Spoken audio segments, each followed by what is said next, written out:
आदिल, आप बताइएगा, मानसून बारिशों के बायस इस्लामाबाद के बरसाती नाले चुके कचरे से भर गए हैं। पानी के खराज में भी रुकावट के बायस पानी नालों से तजावज़ करके सड़कों पर आ रहा है। तो इस वक्त यहाँ पर क्या सूरत हाल है? जी, मुल्क भर की तरह वफाकी दारुल हुकूमत इस्लामाबाद और रावलपिंडी में भी मानसून की शदीद मूसलाधार बारिशों का सिलसिला जो है वो वक्फे से जारी है।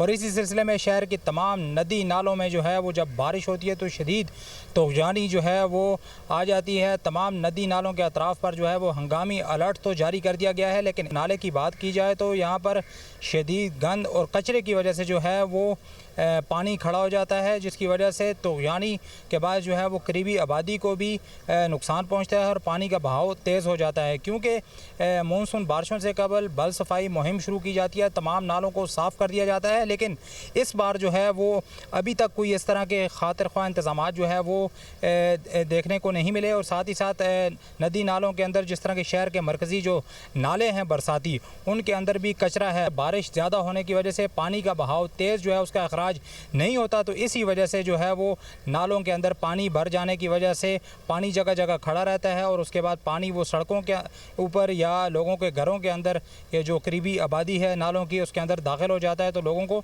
शदीद मुश्किलात का सामना करना पड़ता है। जी ठीक है आदिल, साथ ही रहिए।